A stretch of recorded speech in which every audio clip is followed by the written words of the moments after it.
Hello, this is John Ricciutti at Thistledew Studios in Villanova, Pennsylvania. My guest today is the psychic godfather, Jason Donegan. Jason is a clairvoyant, he's a psychic, and he's also a reader, all of which I know nothing about. I am certainly looking forward to this educational and informative interview. Jason, thank you very much. It's a pleasure to meet you, sir. Thank you for taking the time to come to Thistledew Studios. I did pronounce your name correctly, is that right, Jason? Yes, you did. Okay. I guess the first question one would be asked, because I'm very naive about this, the first question I would ask is, when did you become, or did you discover, or when did you become aware that you had, and I'm going to call it a gift, a psychic gift? Yes. When did I become aware? There was never awareness. I was born psychic. I developed psychic. My mother, Claire, whose name in French is clairvoyant, was also a medium, and she was a twin, and her sister, Rita, also was a medium, psychic. And growing up, it was just a very natural ability that I had that I enjoyed. So with this, my mother basically guided me with my gift. Did you approach her and say to her, Mom, I think that I'm aware of certain things? Well, no, my father was an Irishman, believe it or not, and what it is that he believed in education and basically being reared, okay, within a strong academic education where anything to do with the occult or anything to do with metaphysics, he would basically not want me to be more involved with my academics than I was with my metaphysics and my psychic ability. He was aware, okay, that I was gifted because my mother's husband had called my mother to tell her that his wife was basically suffering with some mental health issues. And with this, what happened is that I was basically in the living room and I said to my mother, I said, I'm talking to Elsie, and Elsie is telling me that she died. So my mother goes, oh, I'm so sorry. She said, Elsie the cow. I said, no, from Borden's. And I said, no, Elsie. I said, your girlfriend. And the phone rang, and Elsie had committed suicide. So my mother's basically said to me, you're very gifted, you're unique. And she goes, I think it's better that you talk to me about it, not your father. So my mother liked astrology, and she had Marguerite Carter astrology at the time, because this woman was an astrologer, every month do her chart. So my mother was very proficient in doing her chart, my chart, and my sister Patricia's chart, and my father's chart, John. I feel that Princess Diana, she made choices that brought different negative energies into her life, whether it be conspiracy or whether it be her choices. It was her destiny. There was no other way out of it. What happened is that she basically made her decisions, and her decisions brought her to a jump post in the road of her life, and this is the end result. And I think that the gifts that she left for her son Harry and her son William was her biggest contribution, okay, to the world, because she was a mother who loved everyone. I want to ask you a question about your childhood again. Yes. As a child, did things occur to you that you didn't understand? No, I understood everything. I understood more than I even could imagine in my adulthood. I had different energies around me, guiding me. As I got older, my friends would tell me, you have like a high priest around you, because I would make my choices that were spiritual and very private. I kept to myself. I enjoyed my artwork. I enjoyed my readings. And I enjoyed my theater. What readings? Most psychic readings. When I enjoyed reading, my neighbors, they enjoyed. In fact, I had a very nice friend, Kathy Catanzaro, and her mother would say to me, Jay, you're going to do the fortunes? We're going to do the fortunes tonight? And she would rub her hands together, and then she would put the coffee on, and then get the Entenmann's cake, because we all had Entenmann's from Long Island. And I would do everybody's readings. And then I would have people that would pay me $5 a reading. And what happened is that, which was very nice of them, and before I knew it, you know, I was an entrepreneur at a very young age. What's a very young age? I would say that professionally I was 12 years old. When you say reading, I don't know what a reading is. What is a reading? Reading is like you've been going through changes for the last 7 years. The 7-year cycle basically has just ended, and you're going to be going into more development into screenwriting. And what it is that you're going to develop not only the screenwriting, but you're going to bring everything together that you've been doing for the last 7 years. And with this, okay, you're going to be working with another gentleman whose name is John, and this person is going to be working with you for, you know, more media development that's going to help you with your production company. So that's a reading. You just did that to me, didn't you? I would say so. Wow. Wow. Are you a religious person? Yes, I'm a devout Catholic. I believe in Buddhism. I believe in Judaism.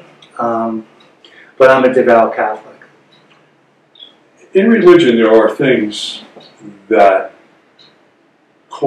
challenge your faith. And does having psychic powers conflict with your religious beliefs?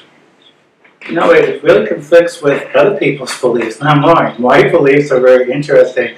My beliefs is just to be myself and to enjoy myself.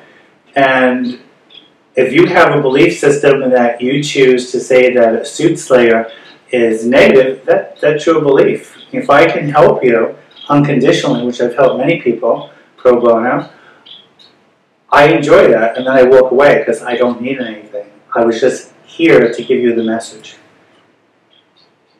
You kind of startled me earlier. Am I sending off vibes to you? I don't think you're sending off vibes to me. I believe that basically your aura is very, very clean. You've been going through a cleansing yourself for the last 6 months. What it is that you're embracing more in-depth spirituality. Not that you're not spiritual, you are, but you feel that there's something more deeper into your meaning of life. And that's the gift that we all have. We all are miracles.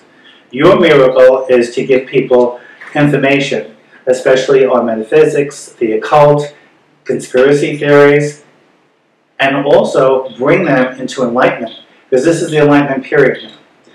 We're being enlightened because we're going through a shift. And this energy shift is bringing us all together. And there's only one roof over all of us, the sky. And whether you're Muslim, whether you're Jewish, whether you're Catholic, Hindu, Buddhist, we all are brothers and sisters that need to help each other. Did you ever speak to someone casually and say to yourself, I need to warn that person something very bad is going to happen to them? Many times. And sometimes I got to be careful because I don't want to be officious. So I got to be careful with the person that I choose to give the information to. Not that all people will take my advice. It's their choice. Do you tell them? Yes, but I cannot prevent anything from happening. It's all predestined. I introduced you as the psychic for the psychic godfather. Yes. So now you need to tell me about that, or tell our audience about that. Well, psychic godfather is very, very interesting. You know, growing up in Long Island City, and then moving out to Comac, Long Island, what happened is that my father had passed away in 1976. My mother, being a medium, decided that she was going to join her sister in Brooklyn at the tea room. And when she did, she was working through her grief. And what happened is that during that time, I had decided to stop St. John's University. And I went down to pick my mother up at the tea room in 233 Duffield Street. And what happened is I was sitting there, and a woman walked into the tea room, a very nice woman, a very pretty African American woman, and she said, "Read me." And I said, "Shuffle the cards." And she shuffled, and I read her, and she said to me, "You're gifted." And then what happened is she placed $5 on the table and said, "Thank you." And then another person came over because she had said, "This young man is very, very good." And then I decided that I wanted to basically take off because of my father's death, and then I embraced more spirituality and helping people and reaching out to the downtown Brooklyn community. And I was recommended by word of mouth. And my clients, from a bag lady on the street to a celebrity, to the judges, court reporters, housewives, students, all heard about me, and they just came to get a reading. When you say celebrity, you've read for celebrities? Yes. Any names? Well, John A. who coined me the psychic godfather, because that was the question. I met John through the Trattoria Choo Choo restaurant because my client Barbara Johnson that was coming to me was a waitress there, and she introduced me to Rosemary, and Rosemary knew John A. and I had more recommendations, and from these recommendations John A. came to me, and then we would see each other at the Vertical Club, which is on East 61st Street, and I was a psychic to the Senior Vice President of Sales, Tom DiNatale, very, very incredible gentleman who has a lot of insight himself spiritually. And being there, I would meet different, celebrities that that Tom would introduce me to, and he would also introduce me to different members. And he would be sitting with Donald Trump, and Donald would walk in and have a seat with him because it was a glass enclosed office. And then Donald would basically get up and leave because he had a lady friend that he was meeting there. And then what happened is he would leave, and then Bo Diddle, the detective, would walk in, and I would meet with Bo Diddle and Mr. DiNatale, and I was the advisor to Mr. DiNatale, so what happened is I always observed. So I met a lot of interesting people, from the people that went to the Vertical Club, with celebrities, Harrison Ford. The most interesting person that I read was a beautiful Cuban young lady named Irene Cara. And Irene Cara I sat with in Turtle Bay in her apartment and read her. And I said, "You're going to win the Academy Award." And she laughed. And she always used to do this Ethel Merman routine with me. And I used to laugh with her because she's quite a gal. And very interesting is that I said, "No, you're going to win for songwriting." And then she got a phone call that she was nominated for songwriting, and she won the Academy Award that year. From there, I met Melissa Manchester, who I adore. I don't cry out loud. Her lyrics just go through my mind, but when Melissa sang La Vie en Rose, it's the most magical rendition that I've heard of. And I spent time with Melissa. I read her in California. I spent the holidays with Melissa, which was a lot of fun, meeting her mother and father.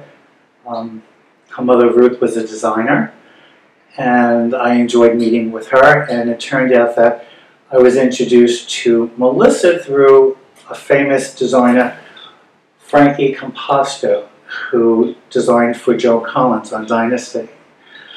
So my world just took on a journey, like the Yellow Brick Road. And it was interesting because it's not something I sought out. The position of being psychic is very difficult. I was thrusted into my throne. I have an obligation to myself, my family, my friends, and humanity to be truthful, not to be involved with people's lives, but to give them direction, and also check in with them, and that's what I'm known for. You know, I'll do a reading, and then I don't want you to come back because you need to live your life. I can't advise you. I'm not your coach. You have to be your own psychic. How did you come upon Goldie Hawn or Connie Stevens? Goldie Hawn. Goldie Hawn is an incredible spiritual energy. I have a friend named Donegan, and Donegan, I believe she married the gentleman she was seeing at that time, Rick Gatto. And Rick Gatto would travel back and forth to Aspen, Colorado. And Dawn had different people that she met, and she met Goldie. And what happened is I was recommended to Goldie, and then Goldie asked for me to be brought over. She was doing a movie in the Brooklyn Armory, and I was brought over to her trailer by Dawn. And Dawn and I had a really good ride over to the Armory, and then I walked in, and I introduced myself, and I sat with her, and just like you and I just had a reading, sporadically, she stepped back and she said, "You're very reverent." And that was the biggest gift that she could have given me back as my affirmation of giving her a reading. And so it was Dawn who brought me to Aspen. It was Dawn that introduced me to the Aspen life, which I love. Introducing me to Heidi Houston, who did a movie with Mark Bennett. And Mark Bennett and her did Hot Flash Havoc, which is all about menopause, so you get a kick out of it. There's one guy in there that says, well, if this happened to the men, we could fix it. But Hot Flash Havoc is all about menopause. And Mark and Heidi got together and they did a great, movie. But when I read Mark over the phone, I said, "Come on, Mark, your last name is not Bennett." And I told him his name, and he was like, the same reaction that you had. And Heidi, the same reaction that you had. My gift is to help people, to bring people to the understanding that this hand and your two hands, okay, work together. And we work together to help you and I in this conversation, and then to help the next person to create a circle. So we can help people. We need to help the people in Haiti. We need to help the people that are suffering in Puerto Rico. We need to bring everybody together in unity, especially with the Democrats and the Republicans. Not that I want to get political, but we need unity. We need to work together because this is what life is about. Not bashing Donald Trump, not bashing the Democrat Party, but bringing people together. And I happen to like Mr. Obama. I really enjoyed him as president. I didn't agree on everything with his administration, but he has brought more enlightenment, okay, to the future that Mr. Trump taking the torch will bring even more clarity within the next several years. And when I did time traveling, and I announced it on Facebook, and everybody was arguing with each other, I said, I'm in the future, I'm here. Hillary will not, she doesn't want to recede. And I like her. I like Hillary Clinton. I really do. I think Hillary would have made a fine president. I think that this challenge was, she was up for it, and so was Mr. Trump. However, Hillary has a lot of good values. She has a lot of good policies. And I think if Hillary and Donald could work together now, I mean, Hillary and Mr. Clinton did attend his wedding. I'm sure they can sit down and work out their differences, because we should not have any type of division. How did you get to know John Gotti? God bless Mr. Gotti. He's a gentleman. He's not here, but I was introduced to him by John L.A., and I met him in Florida. And that's all you want to say? He's not here, and he's a gentleman, and there's a code of ethics And you're talking about a real man. I wish he was here today because he could make a lot of changes. And he is a gentleman. Wow. He was considered a criminal, a gangster, a murderer. That's who the public knows. That's not the person I know.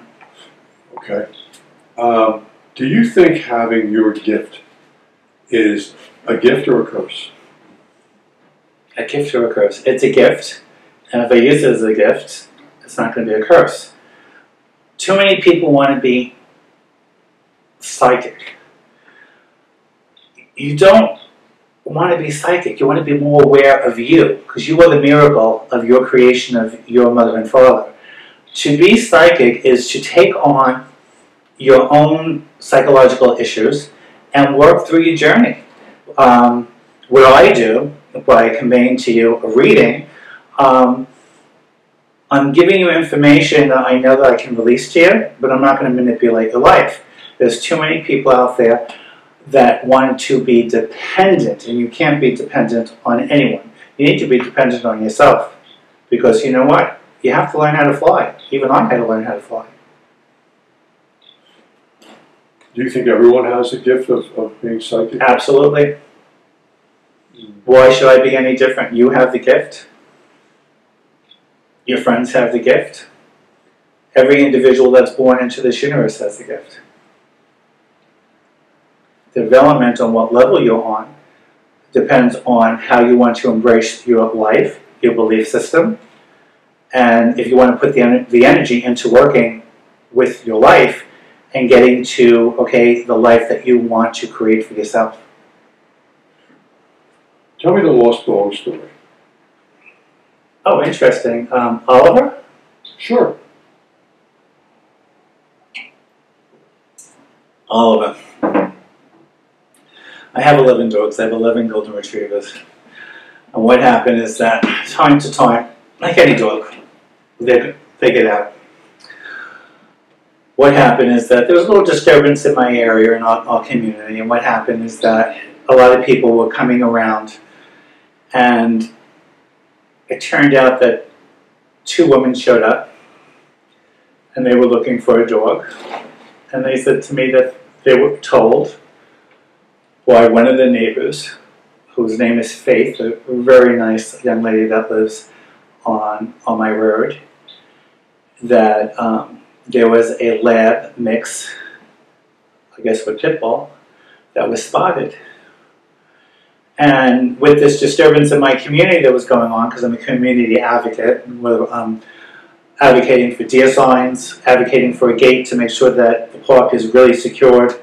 If I'm advocating for dead-end signs for a dead-end street that doesn't have a dead-end sign, but it's still open because you can go through it, I'm always on top of my community, because community is very important, especially where you live.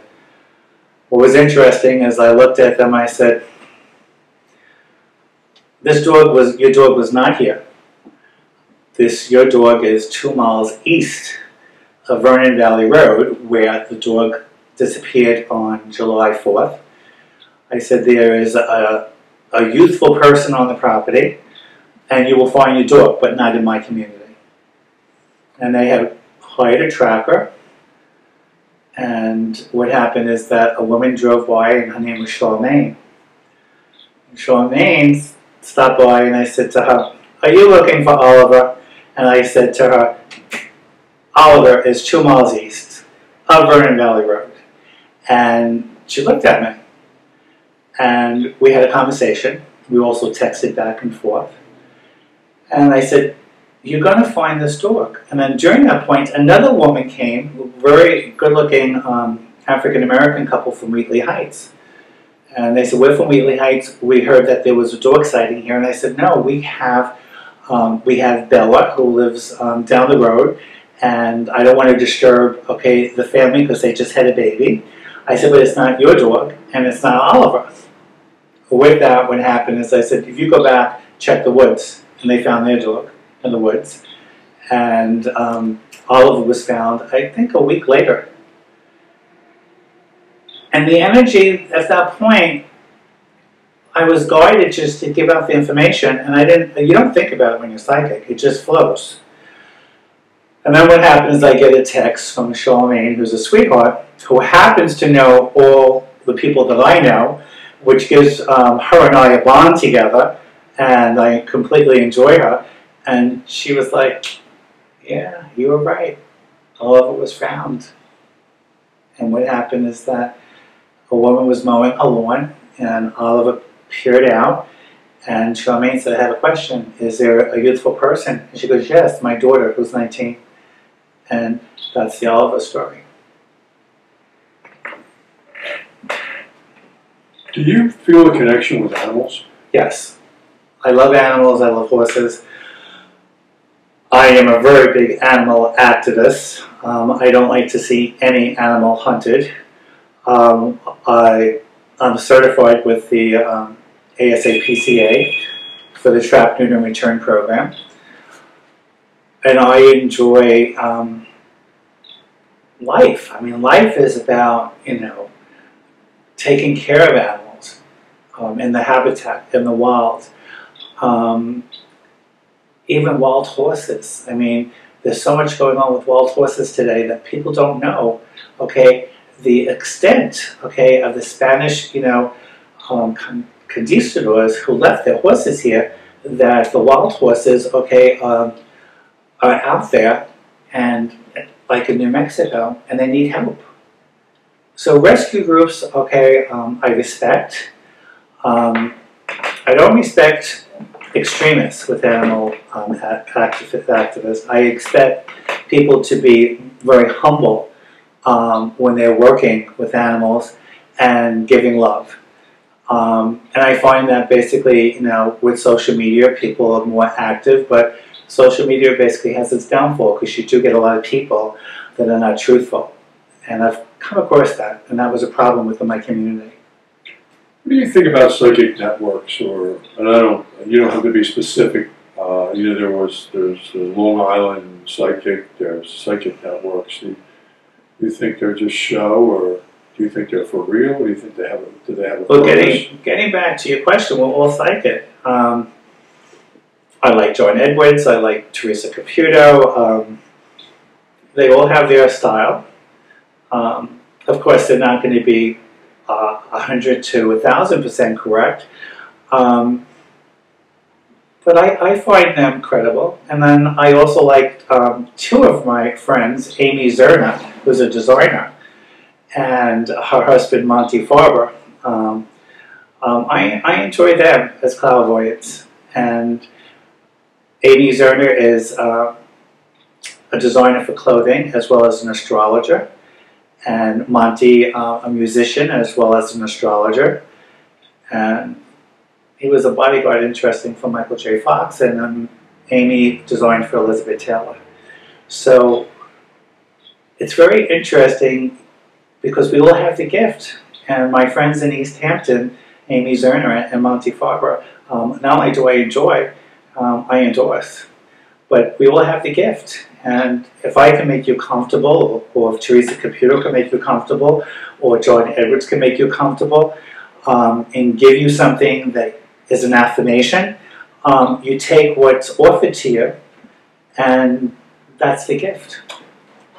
This may appear to be an obvious question. What do you think the fascination is that people have with persons like yourself? You're clairvoyant, right? Yes. As well as is it psychic and clairvoyant the same thing? Psychic, clairvoyant, mediumship all has different levels, as you learn through Edgar Cayce. We're all psychic. When you go to sleep, you're psychic. You're not asleep. Your mind is still working. There's times where I read a book, sleeping, and woke up and it was like, gee, how did I know that answer for my Spanish exam? They didn't teach me. So your mind does travel, and your mind basically has out-of-body experiences that are quite interesting. And if you follow the universe is going to guide you. It's going to give you the answers. Do you think that do people ever ask you to interpret their dreams? Yes. Is that something that a psychic does? A psychic does that. A medium does that. There's clairvoyance. There's clairaudio, hearing. seeing. There's all different levels, okay, of psychic abilities. Do you think that there's people that dream a lot, and there's people that dream, I don't even recognize my dreams. I don't even know that I dream. Do you think I dream every night? Do you think everyone dreams every night? Well, I believe that sleep is for the rest of the body, because we have to rest. I believe when it's meant for you to dream, your mind will inform you. Whether you dream or not, I don't want to basically penetrate your aura. That's not my place to do. But you're going to have different experiences than I have, and then the next person will have an experience that's different than yours and mine. You may take cat naps and a dream comes to you like this, which could be an idea, and that's what happens with you. Ideas come to you. You're an ideas person, and then you like to execute them.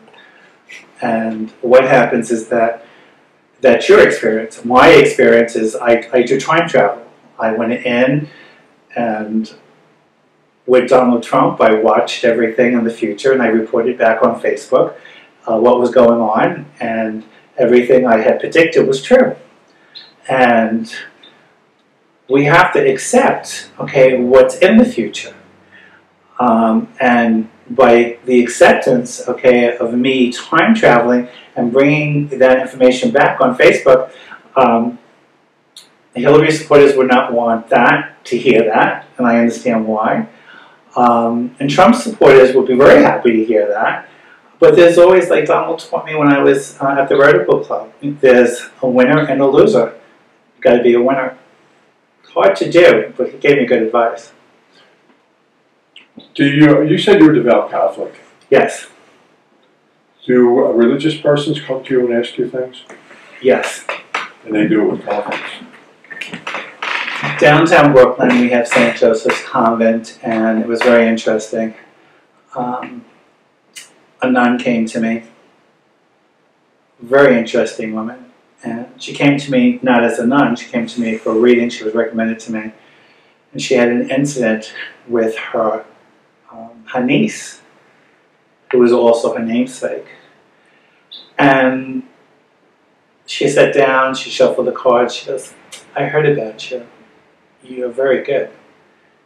And I just looked at her and I said, gee, there's something special around her. And I read her. And at the end of the reading I said, you're very close to God because you're a nun. And she looked at me and she goes, yes, I am. And I was able to work with her and help her understand about her niece and her niece's family's choices with mental health. And it wasn't the young girl's fault. You know, sometimes medication, like what happened to Anderson Cooper's brother with medication, makes you believe that there's a swimming pool in front of you, and meanwhile you think you're diving into a swimming pool and you're out of body, you're not in your reality, and medication basically just shifts your consciousness.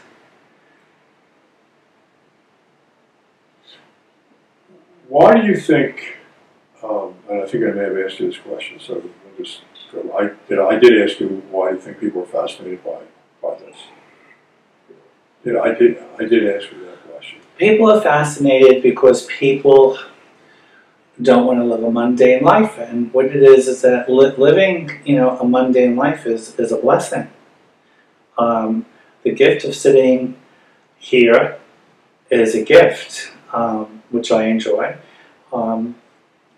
Seeing sunflowers outside is another gift because I love gardening, and this is my type of world. Sitting with you, comfortable with my coffee and being by the heart. People want answers, and the answers are within. If you tell God, I can't do it, and God's going to say, well, can't do it. Nothing I can do.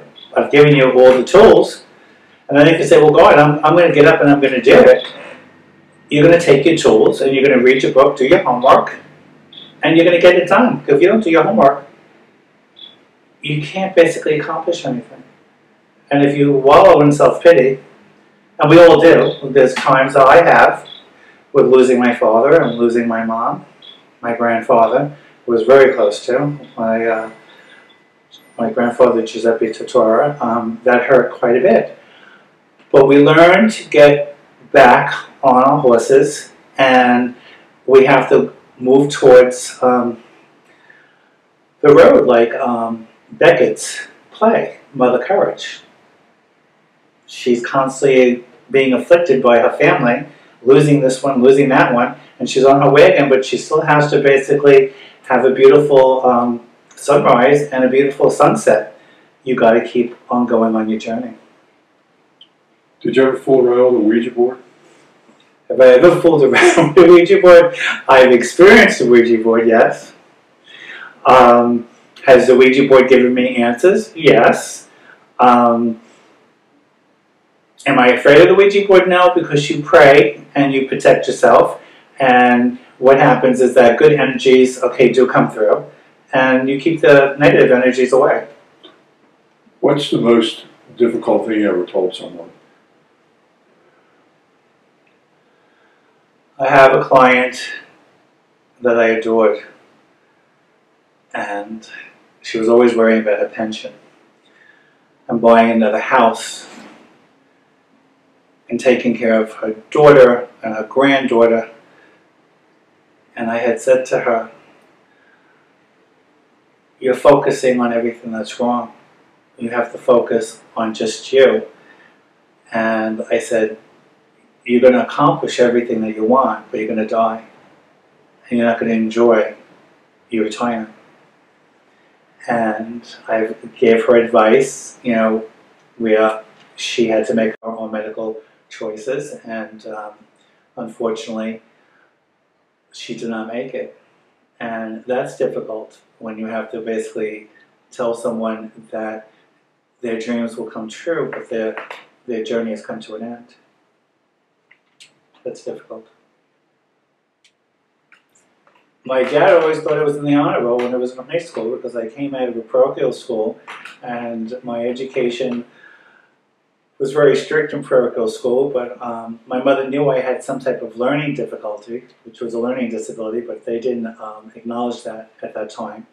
And I was fortunate to live in Long Island City at 4124 29th Street, and there was a family friend named Albert Schenker. Albert Schenker's mother was a very interesting woman, Jewish, God bless her, Jewish holidays. And she spoke to my mother and she said, John's very unique. We're going to get him Rabbi Murray. He's going to be tutored. We're not going to discuss this. We're going to take him out of public school and we're going to put him into the parochial school that you want. And I'm the Jewish cub because I was raised, okay, in Judaism by my tutors who were rabbis and also the Sisters of St. Joseph who were nuns. Who would basically be very interesting why I would use the word Meshuggah, and they didn't understand it. And my father asked me not to speak any Yiddish, which was comical growing up. There I went to Long Island and I graduated Comac High School South, which I loved, had great education. And I sat down with my father. I said, hey Dad, I have a 78 average and I want to go to St. John's. And my father said, what? He said, I have a 70 average. I had a good time in school and I'm going to have to go to St. John's to the college admissions program. And my father said, okay. And we got in the car, went to St. John's. My father wrote out a check for $300, went through the college admissions program, entered into St. Vincent's. And my father had died on November 10th, Marines Day, 1976. So I ended my education at St. John's. And I resumed it when I went on a television program called To Know the World, and I did some work, extra work, and they weren't offering me a role. So with that behind me, I went to audition in 1989 at Marymount Manhattan College, and I won a full theater scholarship. I graduated with a 3.33. 333 is my lucky number. And enjoyed myself with art and theater, and became a college graduate.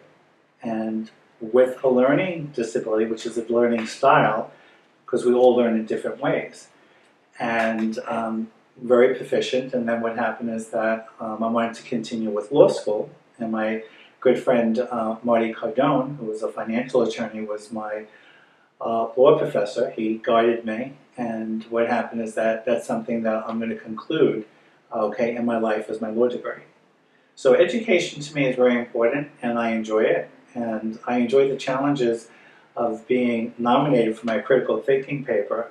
The historical values of slavery could have been settled, and my African-American aunt, my Aunt Bessie Totoro, was so proud, and also winning the art award. So I work with whatever tools I have, and I enjoyed, okay, my path. And I wouldn't change anything, because this is what God gave me to work with. I asked you about the mob. I asked you about religious. Yes. You just referenced wanting to be an attorney. Yes. So I guess I should ask you, have you ever worked with law enforcement, the police in particular? Yes, it's very interesting. I have a friend, Joanne Dolan, who was my acting coach. She worked with Vincent Price. She was also in the play The Eve of St. Mark, and also the movie. So she trained me very well in Shakespeare, as well as my stagecraft. Being a thespian, I enjoy, and it turned out that her son is a very interesting man. He has a publishing company up here in, well, it would be in New Jersey, and that would be in Upper Saddle River. And he had called me up, her son, and he said to me, I'm working with a policeman. Somebody in my wife's family was murdered, and the policeman contacted me, and they were going to interview. Jack Kramer is his name. His father was a writer. And Jack had said, the detective's going to speak with you, and I spoke with the detective, and the detective said, we're reopening up the case, and the family owned, I believe, a auto, what would you call it when you sell cars? You sell cars, you own a dealership. A dealership, okay. Yeah. Okay. A franchise. Yeah, so what happened is that they were reopening up the case, and I said, you have the guy, the suspect is Mrs. Kramer's sister was killed by James, her husband. And I said he basically put her in the back of the car after, I believe, he hit her, and she was put in the trunk, and then basically carbon monoxide killed her. And what happened is that when I announced who the killer was and they confronted him, he killed himself the same way.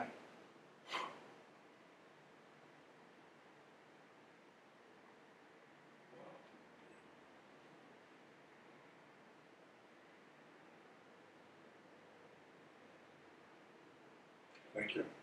You're quite welcome. It's my pleasure. And don't forget to look at Jason's website, www.thepsychicgodfather.com. Thank you.